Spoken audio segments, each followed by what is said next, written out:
আমাকে একটা ওড়না দাও। ওড়না কি? এটার নাম যেমন মাফলার, এটাকে ওড়নাও বানানো যাবে। ওড়না বানানো যাবে না? এইরকম ওড়না বা এরকম একটা কাপড় চাইলেন তিনি। বললেন যে কাপড় দিয়ে কি হবে? তিনি বললেন যে আজকে আমার বিয়ে, এখন আমি যদি জিহাদের ময়দানে ঘোড়ার উপরে উঠে যদি মুখ না বেঁধে যদি রওনা দিই, আমার রাসূল যদি আমাকে দেখে তাহলে আমাকে আবার বিয়ের জন্য ফিরে দিবে। এই জন্য আমি মুখ বেঁধে আমি সাহাবীর ভিতরে ঢুকে পড়বো, জিহাদের ময়দানে রওনা দিব, যাতে কেউ আমাকে না চিনতে পারে। সুবহানাল্লাহ।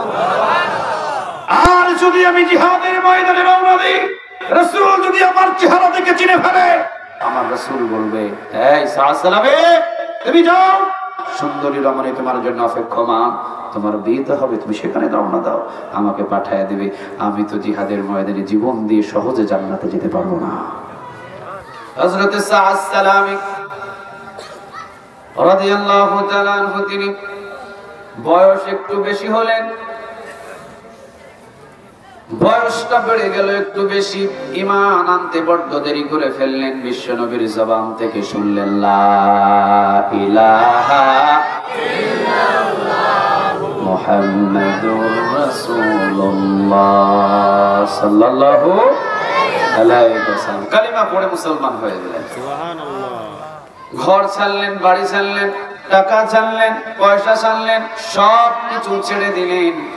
মদিনাতে এসে বসবাস করা শুরু করলেন, এক লুঙ্গি এক জামা। সুবহানাল্লাহ বলবেন না? কোরআন মেনে নেওয়ার কারণে ঘর ছাড়লেন, বাড়ি ছাড়লেন, পরিবার ছাড়লেন, আত্মীয় স্বজন সব কিছু ছেড়ে দিলেন। এক লুঙ্গি এক জামা দিয়ে বসবাস শুরু করলেন মদিনায়। কিন্তু এক লুঙ্গি আর এক জামা দিয়ে বসবাস শুরু করলেন মদিনায়। ঘর ছাড়লেন, বাড়ি ছাড়লেন, টাকা ছাড়লেন, পয়সা ছাড়লেন, ধরলেন একজন মালিককে। আওয়াজ দিয়ে বলেন তিনি কে? আমরাও দেশ ছাড়ব, আমরাও এলাকা ছেড়ে দেব, আমরাও ঘর ছেড়ে দেব, আমরাও বাড়ি ছেড়ে দেব।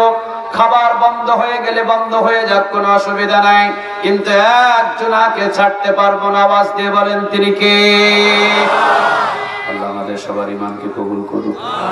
আর একটু জোরে বলেন আমিন। সাআদ সালামী রাদিয়াল্লাহু তাআলা আনহু পড়ে নিলেন লা ইলাহা ইল্লাল্লাহ মুহাম্মাদুর রাসূলুল্লাহ সাল্লাল্লাহু আলাইহি ওয়াসাল্লাম। মসজিদের এইদিকে ওইদিকে ঘুমিয়ে থাকেন। বিশ্বনবীজি একদিন জবান দিয়ে বয়ান করলেন, সব নবীদের সুন্নাহ তোমরা আদায় করতে চাও? সাহাবীরা বললেন জি চাই। বিশ্বনবীজি বললেন, সকল নবীদের সুন্নাহ যদি আদায় করতে চাও তাহলে একটি সুন্নাহ হলো সকল নবীরা বিবাহ করেছে। সুবহানাল্লাহ। বিবাহ করো, পরিপূর্ণ ঈমানের অধিকার হয়ে যাও, আর হাসতে হাসতে আল্লাহর জান্নাতে প্রবেশ করো। সুবহানাল্লাহ। সাআদ সালামী রাদিয়াল্লাহু তাআলা আনহু চিন্তিত হলেন। ঘর নাই, বাড়ি নাই, টাকা নাই, পয়সা নাই, কোনো কিছুই নাই। কে আমার সাথে ঈমান মজবুত করার জন্য কোন মেয়ে আমার সাথে বিবাহ দেবে? দাঁড়ে দাঁড়ে ঘুরলেন। বয়স একটু বেশি।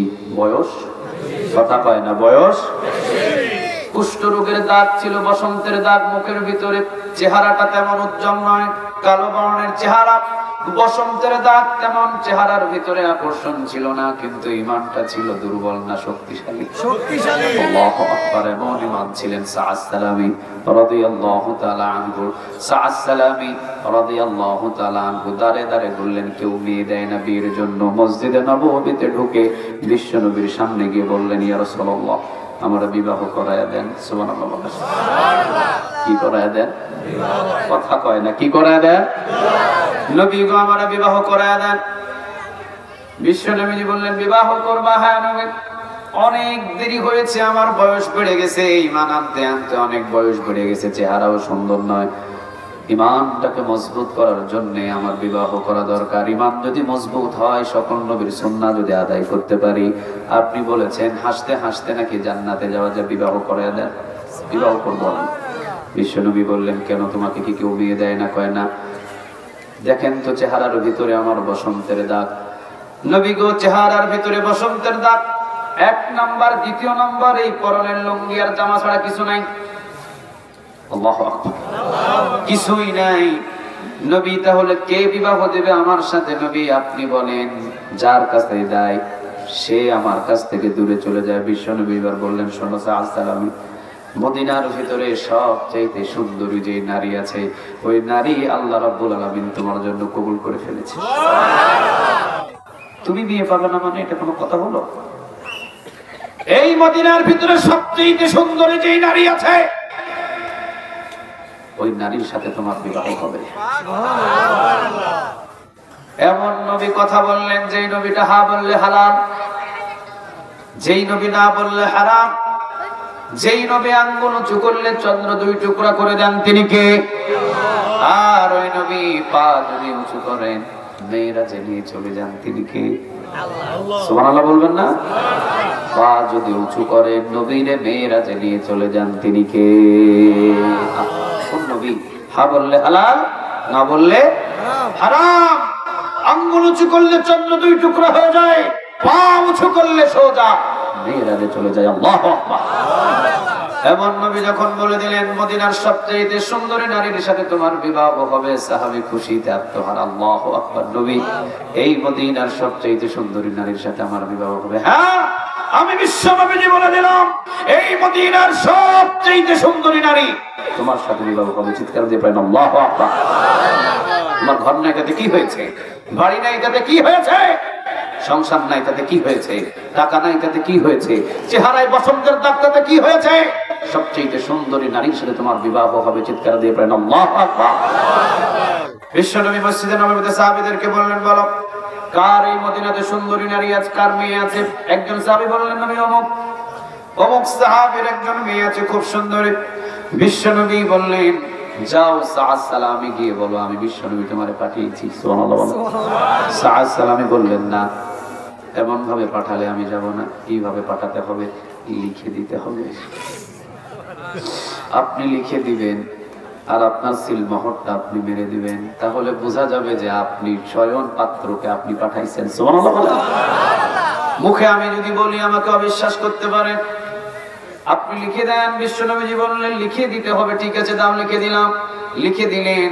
বিশ্বনবীর পক্ষ থেকে পাত্র পাঠালাম অমুকের মেয়ে অমুকের কাছে। সুবহানাল্লাহ। পাত্র নিয়ে সাহাবীর সামনে ফেলে দিয়ে বললেন, পত্র এসেছে আপনার কাছে। পাত্র যদি দেখার যদি প্রয়োজন হয় সামনে তাকান। এই যে দেখেন কালো কুচকুচে পাত্র আমি, চেহারার ভিতরে কোনো লাবণ্য নাই, কোনো সৌন্দর্য নাই। ঈমান আনতে গিয়ে সবকিছু হারিয়ে ফেলেছি, বাড়ি ঘরে সবকিছু ফেলে দিয়েছি, শুধু ধরে নিয়েছি লা ইলাহা ইল্লাল্লাহ, লা ইলাহা ইল্লাল্লাহ, লা ইলাহা ইল্লাল্লাহ, মুহাম্মাদুর রাসূলুল্লাহ সাল্লাল্লাহু। আজ পর্যন্ত পৃথিবীর ভিতরে ঈমানের উপরে অটল থাকতে গিয়ে দোষ না করেও ফাঁসির কাস্টে ঝুলতে হয়। আজ পর্যন্ত ঈমানের উপরে অটল থাকতে গিয়ে দোষ না করেও 13 বছর জেলখানায় থাকতে হয়। কয়েকজন কইছে ঠিক। আজ পর্যন্ত বাংলার জমিনে স্বৈরাচারের বিরুদ্ধে হকের পক্ষে লড়াই করে আবু সাঈদের মতো ব্যক্তিকে জীবন দিয়ে যেতে হয়। এটা আজীবন থাকবে ইনশাআল্লাহ। হকের পক্ষে একটা দল থাকবে। কথাটা কার? আরো জোরে বলেন কার? সব হারিয়ে ফেলেছি, বাবা মা ছেলে সন্তান, বাবা মা আত্মীয় স্বজন, এমনকি ঘর বাড়ি যা ছিল সব কিছু আমার নিয়ে নিছে। শুধু একটা কালিমা, সেটা হলো লা ইলাহা ইল্লাল্লাহু মুহাম্মাদুর রাসূলুল্লাহ সাল্লাল্লাহু আলাইহি ওয়াসাল্লাম। কিছু নাই, তাকিয়ে দেখেন আমি ছেলে, ঘর নাই, বাড়ি নেই, টাকা নাই, পয়সা নাই, কোনো কিছুই নাই। কথা বুঝতেছেন আমার? এগুলো উঠে যায়। যাও মা, ঠিক আছে, যাও। মাদ্রাসার ছেলে পেলে না, যাও তোমরা যাও, আমার দিকে কান দেন। কথা বুঝতেছেন তো আপনারা না? এই যে নেন, বিশ্বনবী পাঠিয়েছেন, বিশ্বনবীর পক্ষ থেকে পাত্র আমি, পত্রটা হলো বিশ্বনবী নিজে লিখে পাঠিয়েছেন। দেখেন সিলমাহর ঠিক আছে কিনা, সুবহানাল্লাহ বলেন। সবকিছু দেখে বলছেন আল্লাহু আকবার, নবীর পাঠানো পাত্র আমার বড় পছন্দ হয়েছে, কিন্তু আমার মেয়ের একটু পছন্দ হওয়ার দরকার আছে না নাই? একটু জিগাই। পর্দার আড়াল থেকে বললেন, মা তোমার জন্য পৃথিবীর কেউ পাত্র পাঠায় নাই, আল্লাহর পরে যার সম্মানের স্থান তিনি বলেন মুহাম্মদ সাল্লাল্লাহু। বিশ্বনবী পাত্র পাঠিয়েছেন মা, বিশ্বনবী পত্র পাঠিয়েছেন, সাথে সাথে পাত্র পাঠিয়েছেন মা তুমি যদি রাজি থাকো তাহলে আমি এই ছেলের সাথেই তোমাকে বিবাহটা দিয়ে দিতে পারি। ভিতর থেকে মেয়ে কান্না শুরু করেছে। প্রথম জিজ্ঞাসাতে কোনো উত্তর নাই, দ্বিতীয়বার জিজ্ঞাসায় কোনো উত্তর নাই, কান্না শুরু করেছেন। মজা করলেন, মনে হয় বয়স্ক সাহাবী, এমনকি চেহারাও বসন্তের দাগ, ঘর নাই, বাড়ি নাই, টাকা নাই, পয়সা নাই, কোনো কিছুই নাই। মেয়ে মনে হয় রাজি নাই। বলে দিলেন, যাও বাবা, আমি যদিও রাজি ছিলাম, কিন্তু আমার মেয়ে যেহেতু রাজি না, সেহেতু এই ঘরে এইভাবে বিবাহ করা সম্ভব। রাজি হলাম না, চলে যাও। চলে গেলেন, মনটা একটু বেজারে হলেন। পিছন থেকে মেয়ে ডাক দিয়ে বললেন, বাবা ছেলেটা কোথায়? বাবা বললেন, মা আমি মনে করেছি তুমি মনে হয় রাজি নাই, এই জন্য আমি ছেলেকে বিদায় করে দিয়েছি। মেয়ে বলছে, বাবা কি বলেন আপনি? আমি তো রাসূলের পাঠানো যে পাত্র, এই পাত্র আসার খুশিতে আমি কান্না শুরু করেছি। এমন কান্না শুরু করেছি যে কান্নাতে অনেক মানুষ অনেক সময় কথা পর্যন্ত বলতে পারে না, ঠিক না ঠিক? কান্না যখন বেশি শুরু হয়ে যায়, চোখের পানি এমন ভাবে পড়ে, ফুফিয়ে ফুফিয়ে যখন কান্না শুরু করে, নাকের নিঃশ্বাসটা অটোমেটিক বন্ধ হয়, মুখ দিয়ে নিঃশ্বাস নেয় এবং ছাড়ে, কথা আসে না। এটা বলছে, বাবা বিশ্বনবী আমার জন্য পাত্র পাঠিয়েছে। এই মদিনাতে হাজার হাজার হাজার হাজার সাহাবীর মেয়ে আছে মদিনায়, এই মদিনায় অসংখ্য মেয়ে আছে, যুবতী নারী, কারো কাছে আমার নবী পাত্র পাঠায় নাই। আমার কাছে যে আমার নবী পাত্র পাঠিয়েছে, বিশ্বাস নারী হয়ে জন্ম নেওয়া এর চাইতে বড় পাওয়া আমার কাছে আর কোনো কিছু না। পৃথিবীতে যদি বড় কোনো জিনিস আমি পেয়ে থাকি, পৃথিবীতে যদি বড় কোনো উপহার আমি পেয়ে থাকি, এই জামানায় সবচেয়ে বড় উপহার আমি আমার নবীর পছন্দের পাত্র পেয়েছি। চিৎকার দিয়ে পড়েন আল্লাহু আকবার। এর চাইতে বড় পাওয়া আমার কাছে আর কোনো কিছু হতে পারে না। বাবা ছেলেটাকে তাড়াতাড়ি ডাক দেন, পিছন থেকে ডাক দিলেন, সালামি ফিরলেন, আসো বাবা, মেয়ে তো রাজি, তুমি চলে আসো। দৌড় দিয়ে আসলেন। মেয়ে ভিতর থেকে কি বলে দেখেন। মেয়ে বলছে, বাবা বিয়েটা কিন্তু আজকে রাতের ভিতরে, আজকে দিনের ভিতরে করে ফেলতে হবে।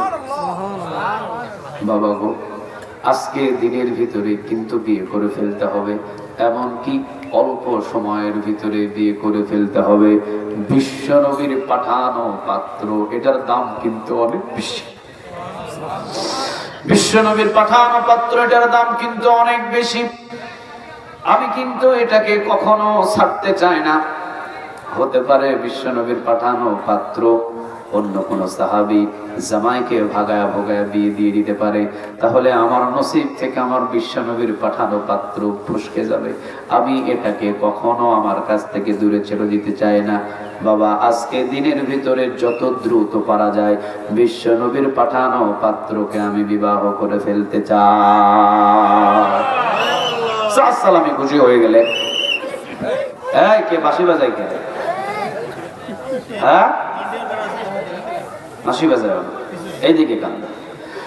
সালামি রাদিয়াল্লাহু তাআলা আনহু তিনি দৌড় দিলেন, বাবা বিবাহের বাজার করো, বাজার করে তাড়াতাড়ি দ্রুত ভাবে চলে আসো, বিবাহের জন্য প্রস্তুত নাও, বিবাহের প্রস্তুত নিয়ে দ্রুত চলে আসো। সালামি দৌড় দিলেন মসজিদে নববীতে, বিশ্বনবীর সামনে গিয়ে বললেন, নবী গো, বাবাও রাজি, মেয়েও রাজি, আমিও রাজি, বিয়ে করব, বিয়ের জন্য এখন আপনি টাকা দেন। সুবহানাল্লাহ বলবেন না? বিশ্বনবী বললেন, মেয়ের ব্যবস্থা তো আমি করে দিলাম, সবকিছু আমি করে দিলাম, আবার কি টাকাও আমাকে দিতে হবে। সাআদ সালামী কেঁদে দিয়ে বললেন, ইয়া রাসূলুল্লাহ, ঈমান আনতে গিয়ে লোহার যে একটা আংটি বিবিকে উপহার দিব এমন ক্ষমতা সাআদ সালামীর নাই। কেমন ছিলেন সাহাবীদের জীবন? আজকে আপনার বাড়িতে কোনো খাবারের অভাব নাই, আজকে আপনার বাড়িতে পোশাকের অভাব নাই, আজকে আপনার বাড়িতে কোনো কিছুর অভাব নাই, কিন্তু ঈমানের অভাব, ঠিক না বেঠিক? সব কিছু আছে, ঈমান নাই। অথচ উহুদের প্রান্তরে একজন সাহাবী শহীদ হয়ে গেছে। ওই সাহাবীকে দাফন করতে গিয়েছেন, বিশ্বনবীর কাছে এলেন, ইয়া রাসূলুল্লাহ, সব সাহাবীদের কাফনের ব্যবস্থা হলো, একজন সাহাবী লাস্ট ৭০ নম্বর সাহাবীকে দাফন করা হবে, কিন্তু এই সাহাবীকে দাফন করতে গিয়ে কাফন নাই। বিশ্বনবীজি বললেন, এমন একটা ছোট কাফনের ব্যবস্থা হলো, মাথা ঢাকলে পা বাহির হয়ে যায়, পা ঢাকলে মাথা বাহির হয়ে যায়। বিশ্বনবীজি বললেন, মাথার দিকে ঢেকে দাও, আর পায়ের দিকে এই নামক একটা গাছের অথবা কোনো ঘাস জাতীয় দিয়ে হাঁটুর নিচ পর্যন্ত ঘাস দিয়ে ঢেকে দাও। মনে রেখে দিও, এমন একদিন যুগ আসবে, খাবার থাকবে, সব কাপড় থাকবে, কিন্তু ঈমানের বড় অভাব হয়ে যাবে, ঠিক না ঠিক? বদরের প্রান্তরে নয়, উহুদের প্রান্তরে সাহাবীকে দাফন করবেন, কাফন নাই। আজকে কাফনের অভাব নাই, কিন্তু শহীদের অভাব, ঠিক না ঠিক? শহীদের অভাব। সাআদ সালামী রাদিয়াল্লাহু তাআলা আনহু বিশ্বনবীকে বললেন, নবী টাকা দেন। টাকাও নাই, পয়সাও নাই, কিছু নাই, বিবাহের বাজার করার জন্য তো টাকা দিতে হবে, তাছাড়া আমি বাজার করব কেমনে, আপনি টাকা দেন। বিশ্বনবী তার হাত দিয়ে দেখলেন যে না, বিশ্বনবীর পকেটেও নাই। বিশ্বনবী বললেন, আমার একটা জামাতা আছে, নাম হলো ওসমান। সুবহানাল্লাহ। কি নাম? কথা কয় না, কি নাম? ওসমান। তার দাম দেখে স্বয়ং অবাক হয়ে গেছেন, তিনি কে? আল্লাহু আকবার। চিন্তা করে দেখেন, এমন দান করেছে, আল্লাহ পর্যন্ত অবাক হয়ে গেছে। চিৎকার দিয়ে পড়েন আল্লাহু আকবার। খন্দকের যুদ্ধে যাচ্ছেন নবী, খন্দকের যুদ্ধের ব্যবস্থাপনা করছেন। বিশ্বনবীজি ডান দিকে ফিরে বললেন, তোমরা কি দিবা? উসমান ডান দিকে গিয়ে বলছে 100 উট। এবার বিশ্বনবীজি বাম দিকে ঘুরে বলছেন, তোমরা কি দিবা? উসমান দৌড় দিয়ে বাম দিকে গিয়ে হাত তুলে বলে 150 উট। বিশ্বনবী পিছনের দিকে ফিরে বললেন, তোমরা কি দিবা? উসমান পিছনে ফিরে গিয়ে বলে 150 উট। বিশ্বনবী সামনে ফিরে বললেন, তোমরা কি দিবা? উসমান দৌড়ে এসে সামনে বলে 150 উট। 400 উট যখন দিলেন, বিশ্বনবীজি বললেন, আজকে ওসমানের দান দেখে আমি বিশ্বনবী ওসমানের উপরে রাজি হয়ে গেলাম, খুশি হয়ে গেলাম। আল্লাহ তুমি রাজি হয়ে যাও। রাজি হয়ে গেলেন, আওয়াজ দিয়ে বলেন, তিনি কে? কি দান?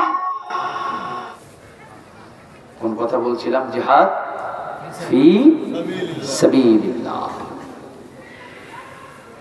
দিয়ে দাও আমাকে তাহলে ঘোড়া।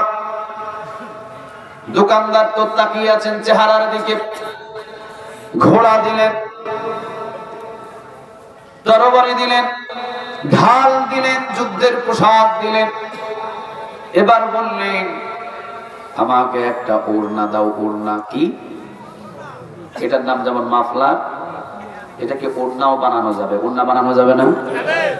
এইরকম ওড়না বা এরকম একটা কাপড় চাইলেন তিনি। বললেন, যে কাপড় দিয়ে কি হবে? তিনি বললেন যে আজকে আমার বিয়ে, এখন আমি যদি জিহাদের ময়দানে ঘোড়ার উপরে উঠে যদি মুখ না বেঁধে যদি রওনা দিই, আমার রাসূল যদি আমাকে দেখে, তাহলে আমাকে আবার বিয়ের জন্য ফিরে দিবে। এই জন্য আমি মুখ বেঁধে আমি সাহাবীর ভিতরে ঢুকে পড়বো, জিহাদের ময়দানে রওনা দিব, যাতে কেউ আমাকে না চিনতে পারে। সুবহানাল্লাহ।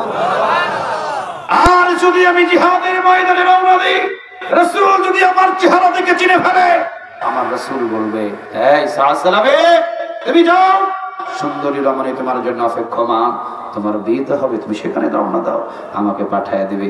আমি তো জিহাদের ময়দানে জীবন দিয়ে সহজে জান্নাতে যেতে পারবো না, তাড়াতাড়ি আমাকে একটা ওড়না দাও। ওড়না দিয়ে মুখটা বাধাই করে চলে গেছে যুদ্ধের ময়দানে।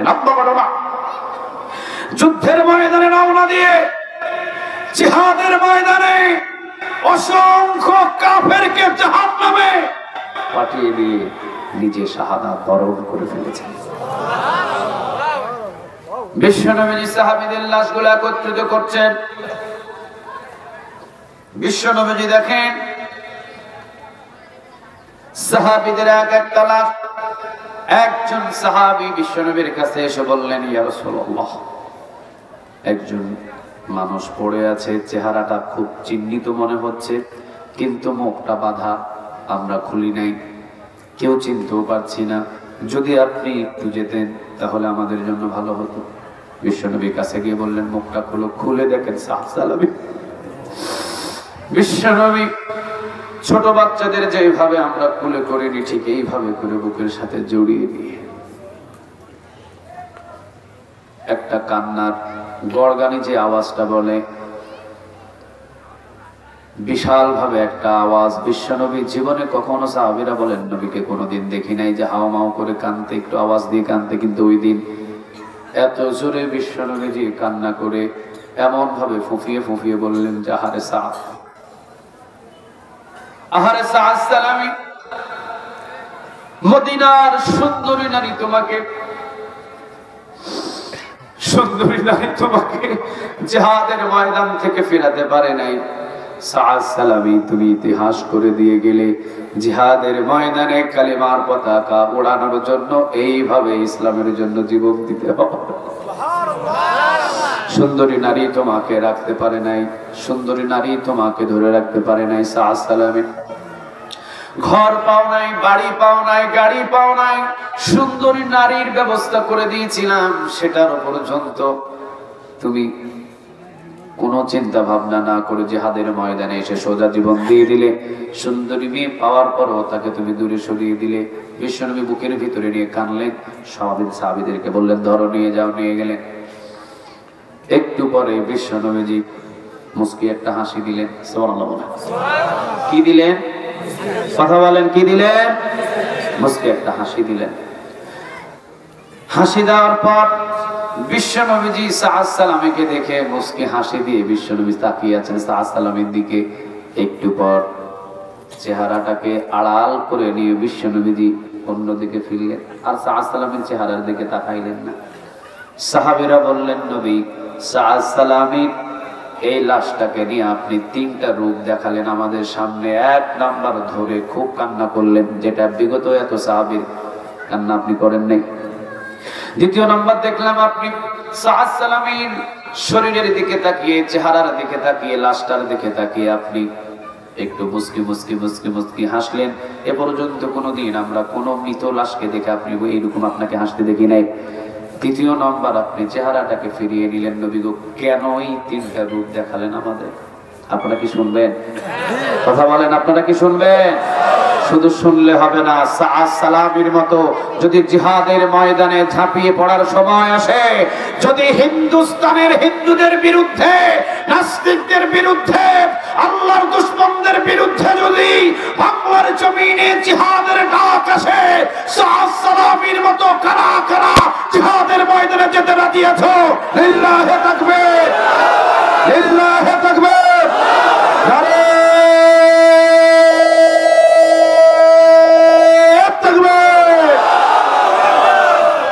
হাতগুলোকে কবুল করো। আর একটু জোরে বলেন আমিন। বিশ্বনবী যেবার বললেন সাদ সালামী রাদিয়াল্লাহু তাআলা আনহু, প্রথম নম্বরে যখন আমি তাকে ধরে কান্না করলাম, এই জন্য কান্না করলাম যে আমার সাদ ঈমান আনার জন্য ঘর বাড়ি জায়গা জমি সবকিছু ছেড়ে দিয়েছে।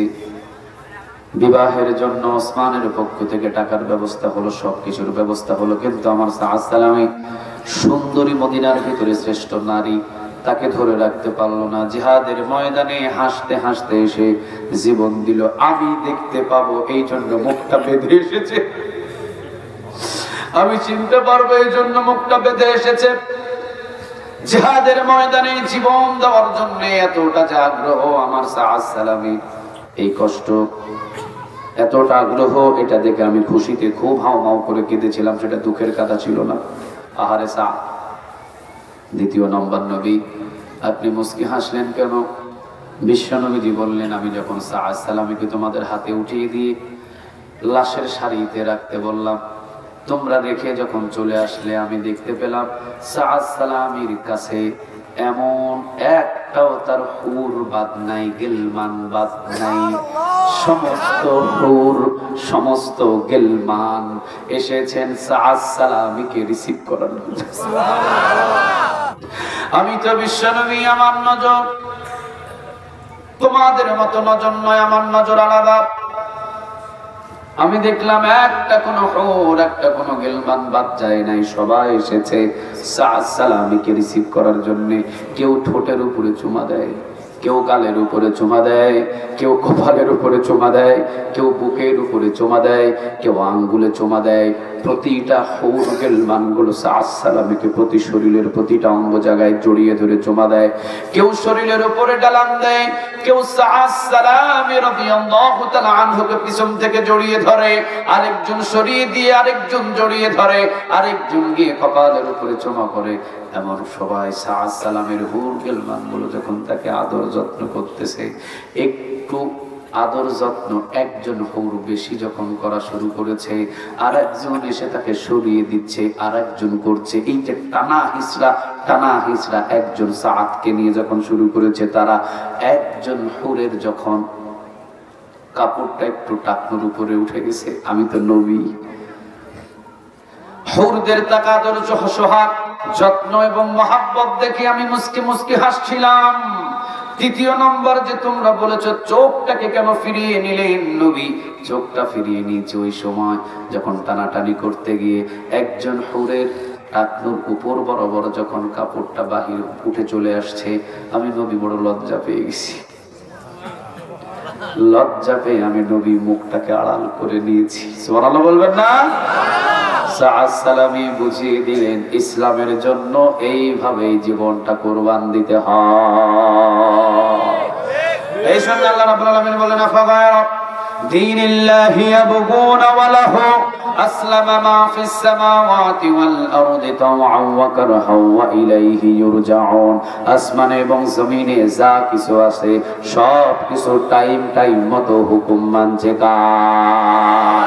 যদি জিহাদের ময়দানে কোনোদিন ডাক পড়ে সেই হুকুম পালন করব, যদি মিছিলের ডাক পড়ে মিছিলের হুকুম পালন করব, যদি মসজিদে আযানের ডাক পড়ে মসজিদের সামনের কাতারের মুসল্লি হয়ে আল্লাহর হুকুম পালন করব ইনশাআল্লাহ। আরো জোরে বলেন ইনশাআল্লাহ। আর যদি ইনিল হুকমু ইল্লা লিল্লাহ, সৃষ্টিচার হুকুম মানতে হবে তার, সৃষ্টিচার আইন চলবে তার। যদি নামাজ পড়া হুকুম হয়, যদি সিজদা করা হুকুম হয়, তবে কোরআনের রাজ কায়েম করা আল্লাহর বড় একটা হুকুম, এটাও পালন করব ইনশাআল্লাহ। আরো জোরে বলেন ইনশাআল্লাহ।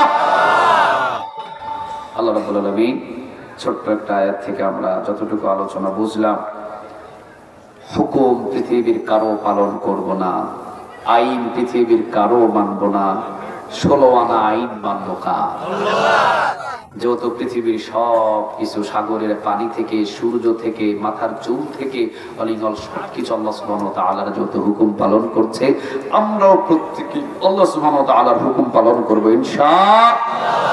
জিহাদের ময়দানে যখন ডাক পড়বে পিছন দিকে ভেগে যাবেন না? কথা বলেন না কেন? ভেগে যাবে? খবরদার, আল্লাহর যখন প্রয়োজন হবে তখন আপনাকে ডাক দিবে, কিন্তু ভেগে গেলে হবেন মুনাফিক, জিহাদের ময়দানে ঝাঁপিয়ে পড়লেন হবেন সাআদ সালামী। ঠিক না? ঠিক। আল্লাহ যেন আমাদের সবাইকে কবুল করে, বলেন আমিন।